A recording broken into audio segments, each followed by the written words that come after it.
Friends, కొత్తిమీర చట్నీ ఇప్పుడు ready అయిపోయింది. మిక్సీ వేసేసాను, తాలింపు వేస్తున్నాను అనమాట. అదిగో చూడండి. ఫస్ట్ స్టవ్ వెలిగించేసుకోవాలి, లో ఫ్లేమ్లో పెట్టుకుని అదిగో గిన్నె పెట్టేసి ఆయిల్ వేయాలి.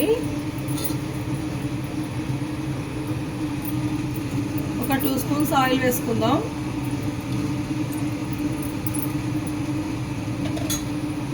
ఆయిల్ వేడైన తర్వాత మనం జీలకర్ర ఆవాలు వేయాలి. ఇక్కడ చూడండి మిక్సీ ఎలా వేసాను అనేది మీకు చూపిస్తున్నాను. నేను వస్తున్నా, అదిగో చూడండి. ఇట్లా నీట్గా పేస్ట్ లాగా ఇట్లా వేసేసుకోవాలి. మరీ మెత్తగా ఏం అవసరం లేదు. ఈ విధంగా ఉంటే సరిపోతుంది. కచ్చాపచ్చగానే ఉండాలి, మంచిగా ఉంటుంది. చూడండి ఇట్లా ఉండాలి, మరీ మెత్తగా వద్దు. నేను వాటర్ కూడా ఏమి వేయలేదన్నమాట ఇందులో. ఇప్పుడు జీలకర్ర ఆవాలు వేద్దాం ఇందులో.